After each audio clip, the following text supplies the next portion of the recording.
Alright, hello citizens of the Nigelverse. It is Nigel here once again, and this is going to be another episode of System Shock Radio. We got quite a few things to talk about today. I think out of every episode of System Shock Radio, this is the most amount of topics I've had, if I'm not mistaken. Getting nice and comfortable. We might be here a while.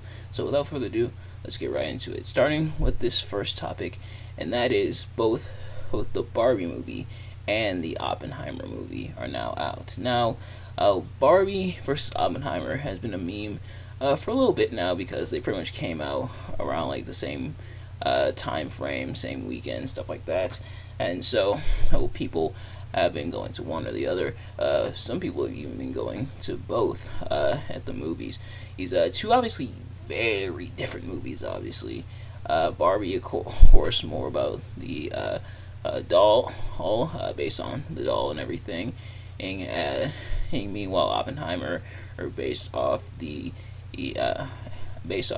Robert Oppenheimer, who was, of course, involved with the creation of the atomic bomb, the Manhattan Project, if you will, during World War II. So, which one am I going to see in theaters? The answer to that is neither. And not that I have anything against either of these movies, that's not the case. But the thing about me and the movie is that, at least me in the movie theaters, is that I don't really go to the movies that often anymore. And I think I mentioned this before on System Shock Radio, but I don't go to the movies that often.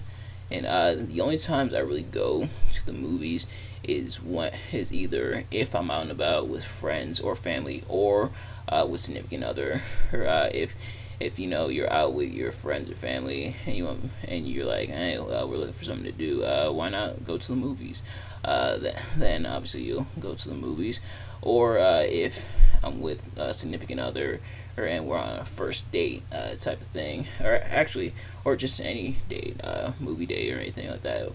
With me and my girlfriend, at least at the time, we went to the movies for our first date.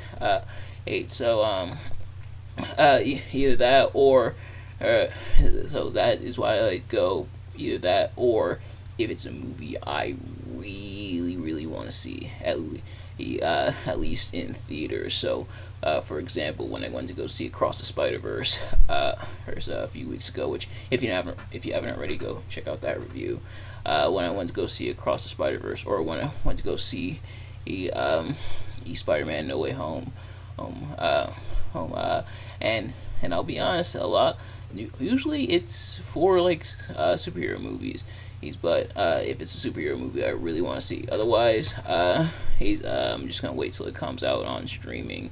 And we definitely live in that day and age where we have a lot of streaming options, and so usually I wait for movies to come out on streaming before seeing them. So I think that's what I'm gonna do for these two movies. Again, nothing against either movies, or if you're going to see either movie, or if you're going to see both movies, nothing against that at all. Just not really a movie I'm like dying to see right in theaters. But I probably will check them out once they come to streaming at some point. But from what I heard, both movies are enjoyable. Well, obviously for very different reasons. And so if you're going to see the movie, let me know in the comments what your thoughts on the movie. Which one you went to go see, if you went to go see one of them, if you went to go see both of them. Let me know what your thoughts are about the movies.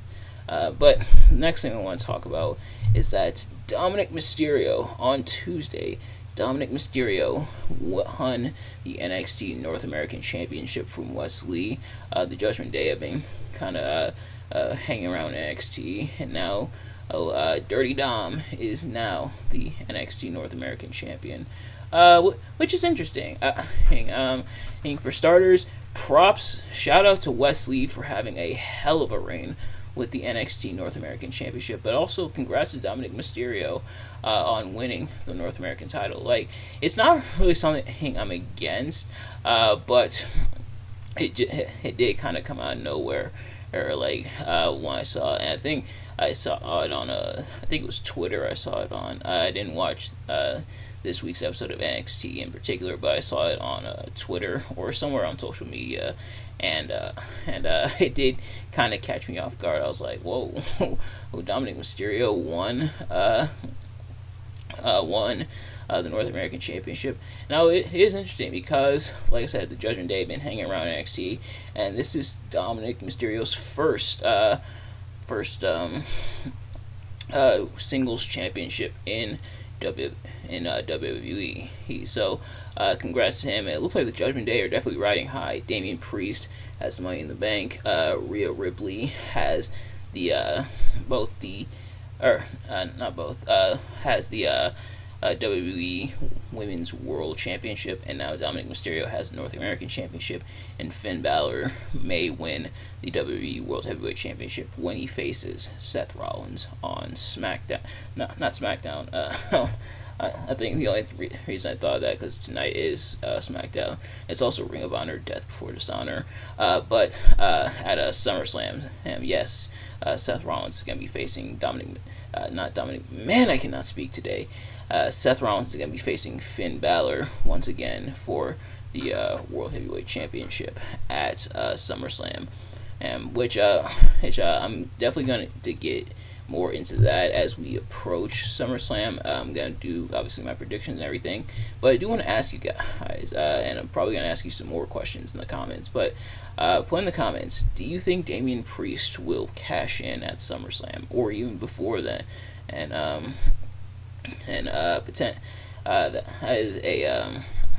is a potential. They are still like hinting at that. Do you think Damian Priest will cash in? And it being Finn Balor for Seth Rollins, and it kind of goes against the theory I thought it was going to be heading in, which doesn't look like it's going to be the case. But they might do it later on down the line. And my theory, and it's not really based on any reports that this was definitely going to happen, it's kind of just speculation on my part in my own head, was a potential Judgment Day triple threat between Damian, Finn, and Dom. Mostly because they're kind of teasing the Ascension, but perhaps they'll do that later on down the line. We'll see. But nevertheless, congrats to Dom for winning the North American Championship. But next up, I want to ask a question. And this is a question that's been being asked as of late because of a certain individual, and that is LA Knight a Stone Cold / The Rock ripoff? And the reason I asked that is because that's what Kevin Nash alleged. So Kevin Nash alleged that LA Knight is just ripping off Stone Cold and The Rock, which a lot of people pointed out, and I agree with the sentiment. That's just that is honestly a ridiculous claim.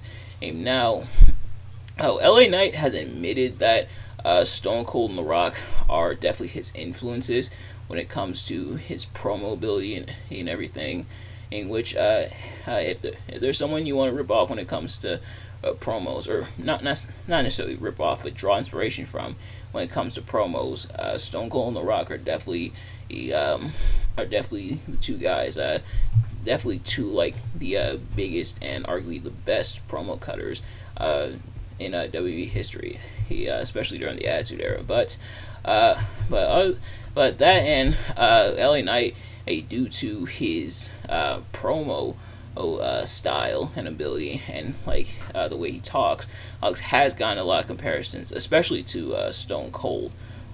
But that's really about it. Other than that, the rest of LA Knight's mannerisms aren't related to either guy. LA Knight isn't coming out drinking beers or hitting the stunner on people. And he's not coming out with like expensive shirts talking about Jabroni Drive and Know Your Role Boulevard. Or I might have mixed up those two. But he's not doing either of those. Just because he sounds kind of like them and he drew inspiration from them doesn't mean that he's ripping them off.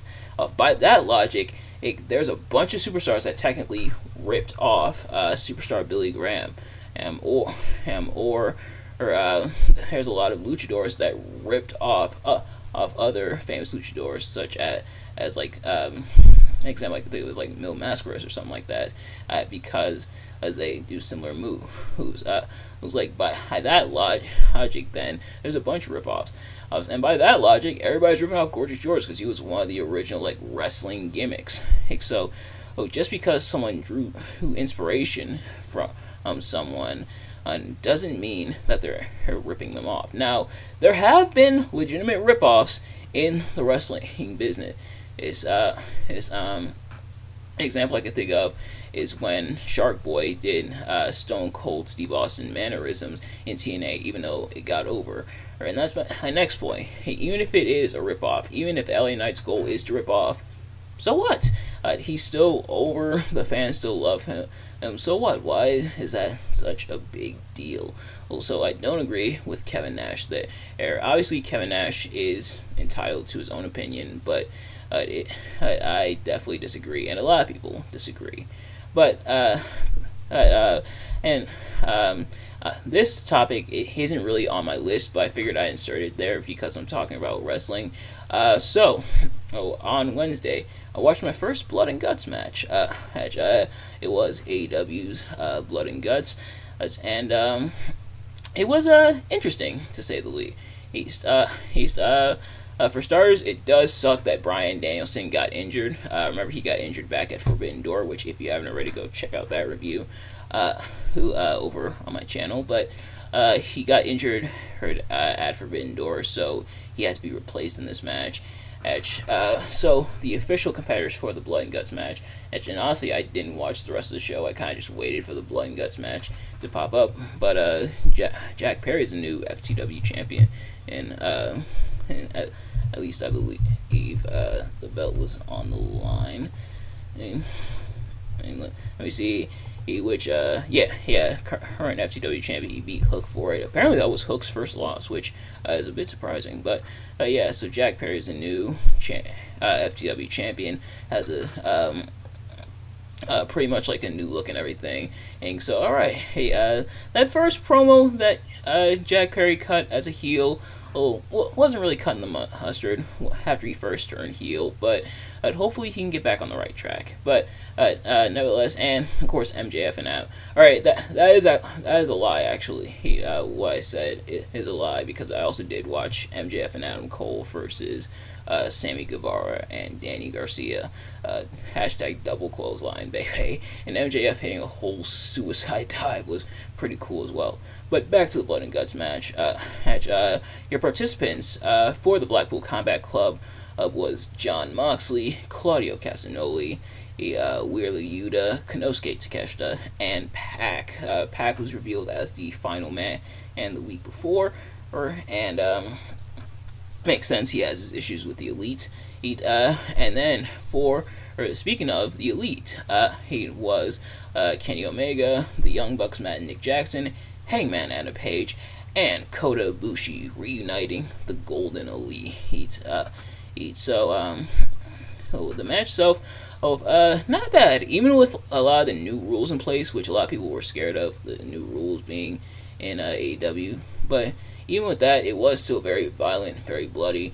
We had thumbtacks, we had glass, we even had a bed of nails, which is insane to see. Pac walking out on the Blackpool Combat Club, so I guess he's not full heel. And then Konosuke Takeshita also being called off and taken out of the cage by Don Callis, which admittedly, and some people did like it, but me personally, I admit I'm not the biggest fan of the whole they can leave the cage whenever they want to. So, Blood and Guts, it's pretty much like War Games, essentially. You have the two rings, and then you have the cage with the two sides. And the rule is that the match begins once all five participants have entered, essentially. But unlike WWE, they can leave the cage at will, which admittedly I'm not the biggest fan of. It did lead to the cool spot where or I believe it was Matt Jackson who was on top of the cage, raining down the thumbtacks. It was either Matt or Nick, I forget exactly. But they rained down the tacks. Did lead to that spot, and some stuff between them and Wheeler Yuta on the stage. But otherwise, I wasn't the biggest fan of them being able to leave the cage at will. But that's personally just me. But it ended with Wheeler Yuta straight up being choked out. Meaning that's the second member of the Blackpool Combat Club I've seen get hit choked out. First was John Moxley back at Revolution. If you haven't already, you know what to do. But then after the show went off the air, there was a show of respect between the Elite and the Blackpool Combat Club, which Claudio Castagnoli said that moment should have made it to TV, and I agree with him. Like, if that's the moment that's going to end the feud. Now, if they're planning to, like, carry on the feud, which they really don't need to, or, like, reignite it once Bryan Danielson's healthy, then okay, but otherwise, yeah, that should have made it to TV. And honestly, the feud really should end here. Or both teams taking each other to the limit, doing unspeakable things to each other within Blood and Guts. It really should be the end of the feud right there. Whether or not it actually is over, I guess remains to be seen. But it really, by all intents and purposes, it really should end there. Like, hey, this is the perfect ending with the Blackpool Combat Club losing, and then the show respect, which they didn't show on air, between them and the Elite. And Claudio Castagnoli, he will now face Pac at Death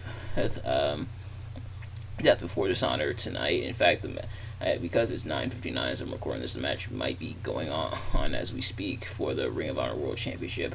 But otherwise, yeah, I think the feud should end there. But otherwise, really solid match. Definitely a bloody, gory, vicious affair, but you expected it. With how this feud has been built up between the two sides, and the war that they've gone to up to this point, and having it end in a match like this, I think is fitting. But nevertheless, next up, back into the topics I actually have on my list of topics here. There's going to be a Borderlands movie coming out, and it's got an official release date of August 9th of 2024. So, next year, or next summer, essentially. Admittedly, he never played a Borderlands game. He know nothing about it. But interesting that they're gonna do a Borderlands movie. Hopefully it's good like the Super Mario Brothers movie. Which if you haven't already, you know what to do, of course. But hopefully it is a good movie, and I guess now is the incentive for me to get into Borderlands and check out Borderlands. I think I have it for my for one of my consoles, but I haven't touched it yet, which I know, shame on me, but I definitely will get into it, especially with this movie. Now, going to my point earlier, will this be one of those movies that I am gonna go see in theaters? I'm not sure yet, but we'll see. Then, next topic that I want to talk about is we've got a Spider-Man 2 trailer. Now, I haven't seen like the full trailer itself, but I've seen a lot of the images, and interesting stuff.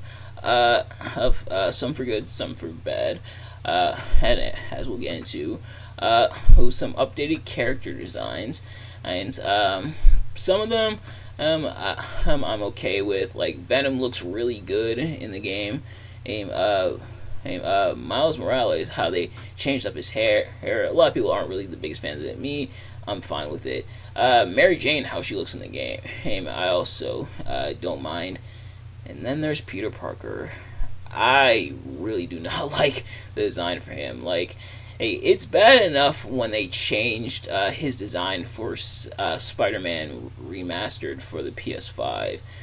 But here, I am not really the biggest fan of this design. And in fact, I'm going to pull it up for you guys. But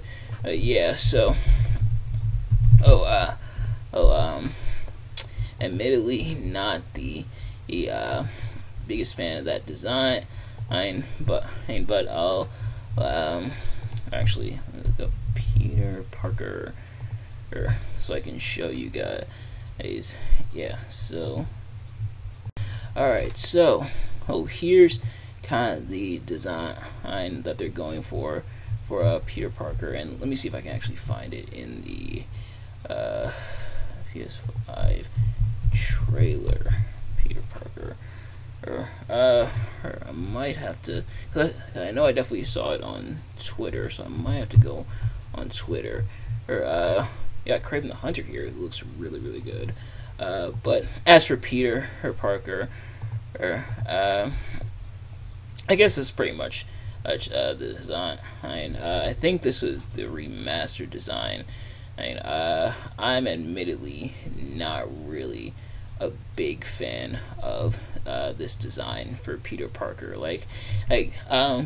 He made it in the vein of him looking closer to Tom Holland in at least his iteration of Peter Parker, but I don't think it works out like how it looks here. This is how he looks in Spider-Man PS4.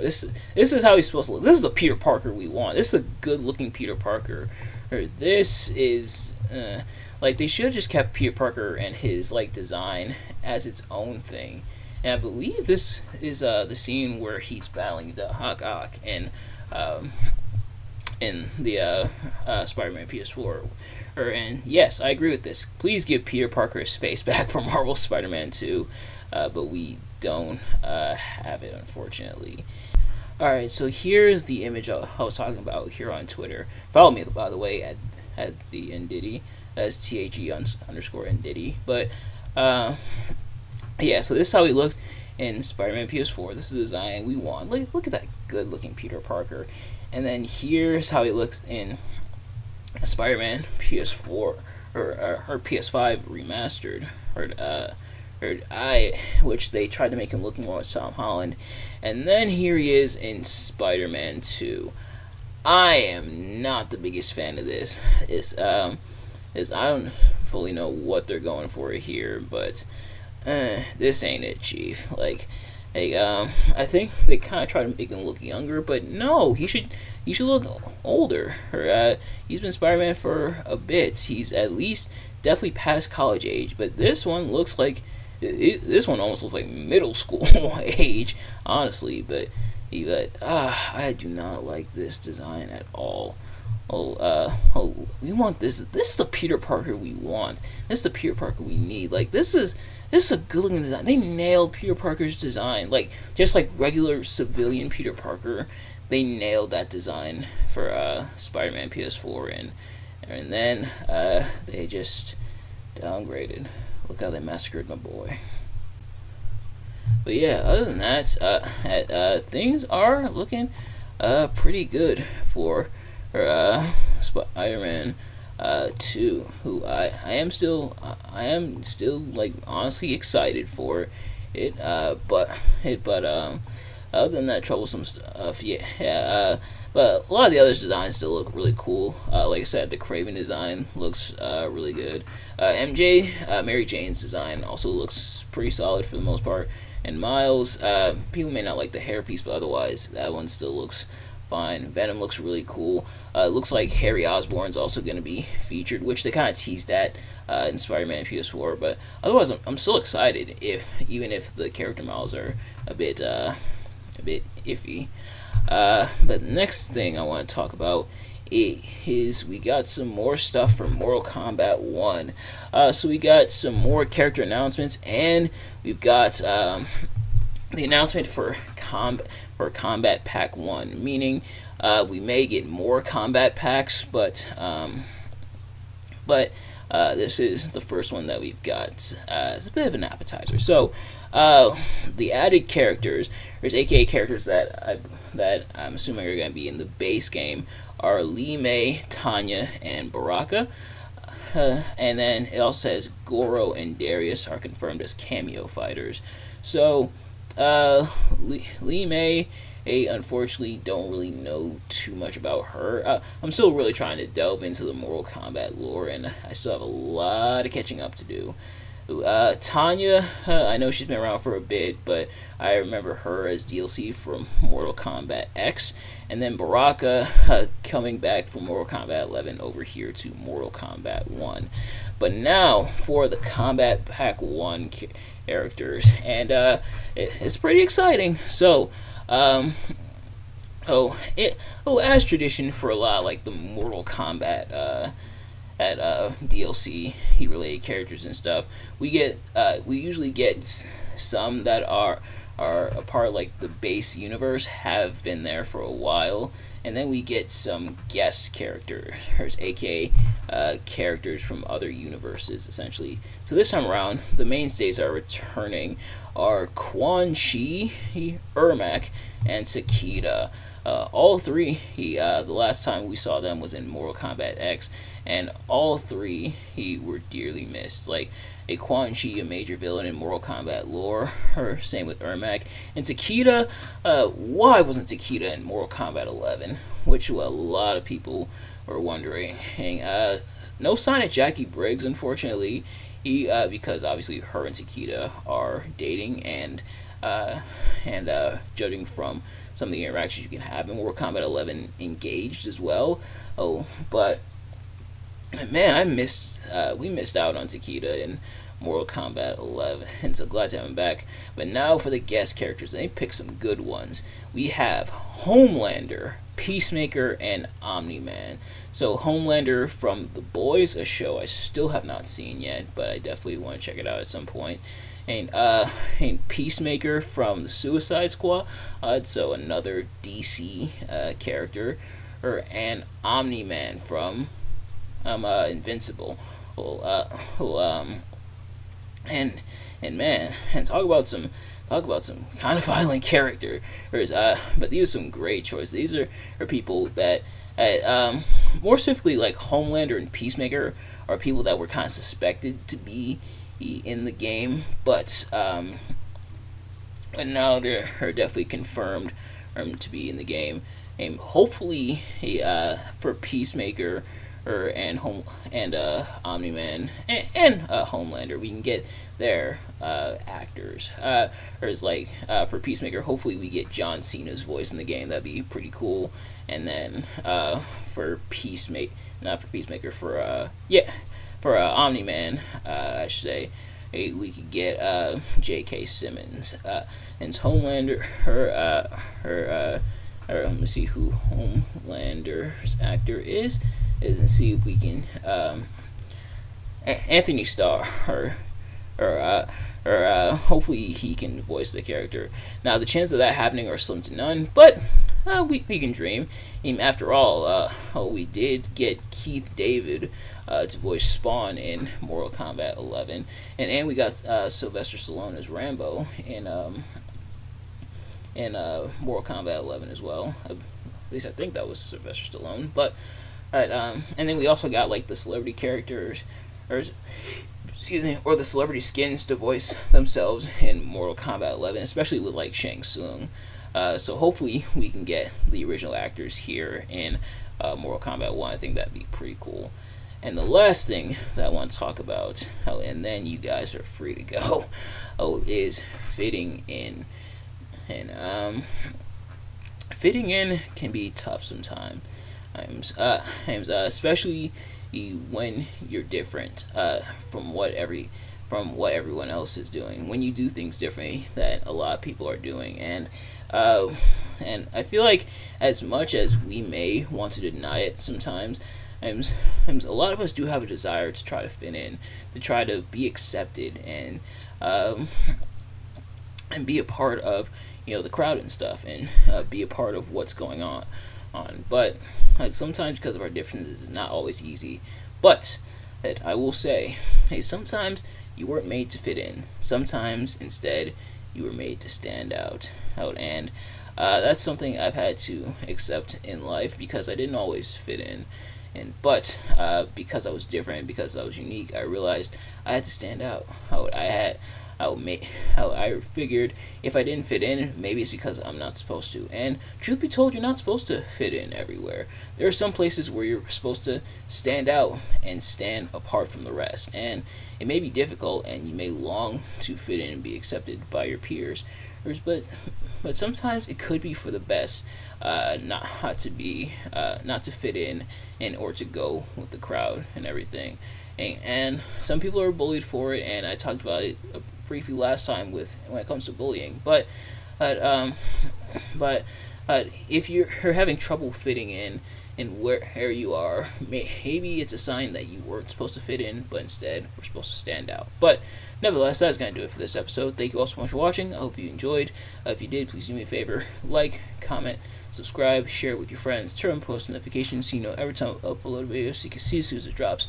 Let me know in the comments what your thoughts on the episode and everything I talked about in the episode. Did you like this,